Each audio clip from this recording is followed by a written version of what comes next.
L'invité de Bonsoir Lyon est en duplex avec nous ce soir. Bonsoir Ludovic Cassier, merci d'avoir accepté notre invitation. On va parler avec vous ce soir de la lutte contre les trafics de drogue. De nouveaux chiffres sont sortis dans le département du Rhône. Entre le 1er janvier et le 1er octobre 2021, nous sommes passés de 273 points de deal à 193, une baisse de près de 30%.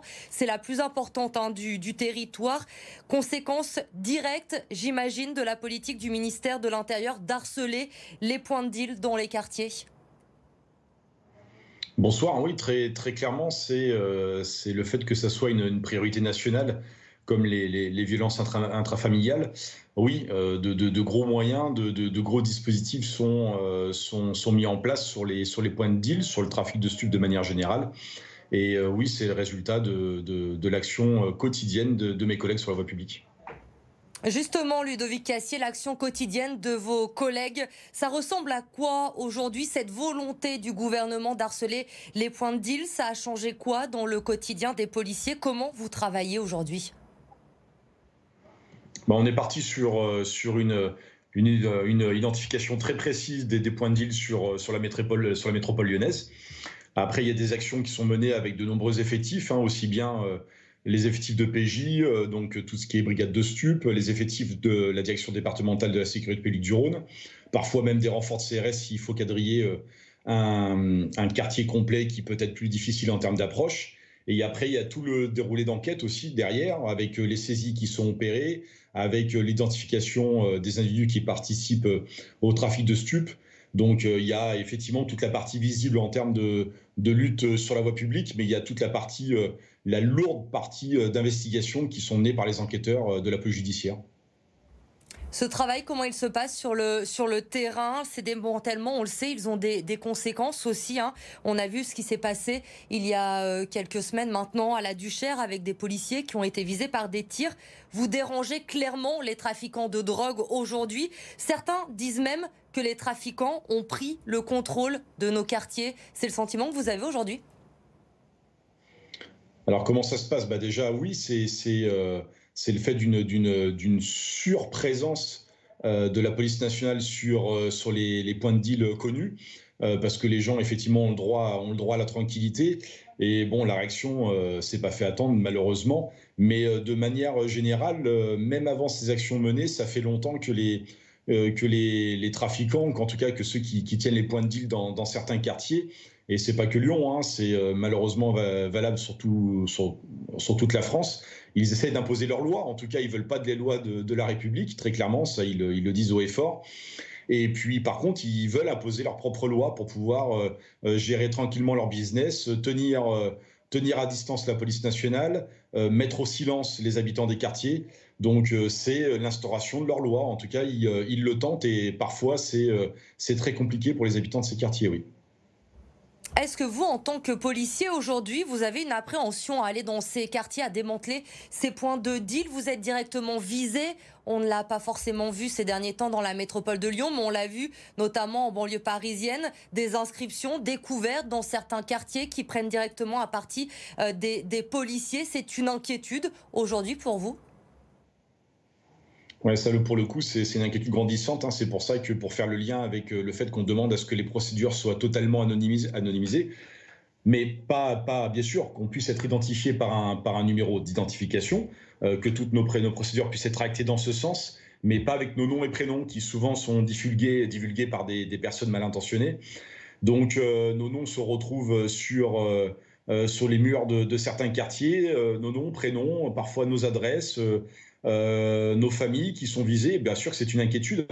Donc on demande juste qu'il y ait des dispositions qui soient prises pour assurer la sécurité des collègues enquêteurs principalement, mais il y a aussi les noms des collègues qui sont sur la voie publique, surtout dans les BAC, tout ce qui est BST. Mais par rapport aux opérations, en tout cas, ça nous oblige à les préparer grandement, à être équipés en conséquence, pour pouvoir réagir si on fait l'objet malheureusement de tirs ou ne serait-ce que de jets de projectiles. Donc ça nous oblige à préparer vraiment en amont les opérations de police, à être bien équipés, bien préparés en nombre, et puis pour pouvoir réaliser l'objectif de l'interpellation des individus, tout simplement. Un mot sur ces chiffres dont on parlait en début d'émission. 273 points de deal au début de l'année dans le Rhône, 193 aujourd'hui. Des chiffres qui baissent donc. Mais est-ce que ces points de deal, Ludovic Cassier, ils sont réellement démantelés ou tout simplement déplacés ailleurs aujourd'hui? Parfois, ils sont démantelés et puis parfois, ils ont les capacités ne serait-ce que même parfois de réouvrir ce même point de deal ou de les déplacer, vous avez raison, mais tout simplement parce que on n'a pas la possibilité, encore une fois, malheureusement, d'être en permanence installé devant un point de deal ou devant un quartier en permanence. On n'a pas la capacité opérationnelle pour ça. On aimerait bien, mais c'est pas possible. On a toutes nos obligations habituelles par rapport aux appels 17 police secours. Les gens appellent le 17 toujours de manière en forte augmentation. Donc, on doit pouvoir répondre à ces appels aussi. Donc oui, parfois ces points de deal réouvrent ou en tout cas parfois ils se déplacent. Donc ça nécessite encore une nouvelle fois de pouvoir identifier ces points, identifier les personnes qui travaillent sur ces points, à nouveau des opérations de police et derrière toute l'enquête de police judiciaire. Est-ce qu'il faut également sanctionner plus sévèrement les consommateurs de drogue pour résoudre ce problème dans les quartiers? Ça, effectivement, c'est un vieux débat, la sanction du consommateur. Moi, je pense déjà qu'on devrait commencer par sanctionner largement ceux qu'on attrape, ceux qui trafiquent, ceux qui sont sur les points de deal, c'est-à-dire qu'ils ne se retrouvent pas derrière alors qu'ils viennent d'être interpellés, ou tout simplement de ne pas attendre qu'ils aient 15, 20, 30 inscriptions. Je ne parle pas de condamnation, je parle bien d'inscription dans un fichier de police, dans un fichier de justice, et qu'ils soient immédiatement condamnés, sanctionnés et mis en prison pour être écartés simplement de la société par rapport aux troubles qu'ils commettent sur la voie publique. Donc déjà, si on sanctionnait déjà comme il le faut les auteurs de ces infractions, ça serait déjà pas mal. On parle évidemment de sanctions dans cette lutte contre les trafics de drogue. Plus globalement, la réponse pénale aujourd'hui concernant plusieurs actes d'insécurité dans la métropole de Lyon, Ludovic Cassier, je pense notamment au rodéo, aux provocations des Dalton, avec un nouveau rodéo place Bellecour vendredi dernier et une provocation clairement affichée. Encore aujourd'hui, cet après-midi, sur leurs réseaux sociaux, ils préviennent les forces de l'ordre en disant qu'après avoir saisi leur moto en début de semaine, leur réponse allait être encore plus dure envers vous. Oui, alors bon, pour le coup, il y a plusieurs éléments à apporter. Pour le coup, il y a quand même des consignes de fermeté qui existent au niveau du parquet, puisque la justice commence à en incarcérer pour ceux qui ont été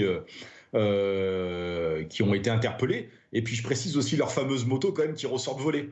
Donc les deux engins saisis dernièrement, parce que ces personnes se présentent comme des artistes et professionnels apparemment du rodéo, ces professionnels quand même exercent leur art sur des motos qui sont volées. Donc est-ce qu'ils vont encore une fois ressortir des motos volées? J'insiste, en fait, ce sont des délinquants. Des délinquants ne serait-ce que parce qu'ils commettent une multitude d'infractions par rapport au code de la route. Et puis les vidéos qui diffusent, la promotion qu'ils font de leurs actes sur les réseaux sociaux et principalement sur Instagram.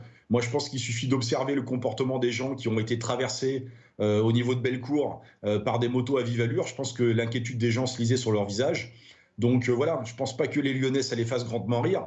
Qu'une infime minorité les suive sur Instagram et que ça les fasse rire, c'est une chose. Mais il faut qu'ils soient traités comme des délinquants puisqu'ils ont des méthodes de délinquants.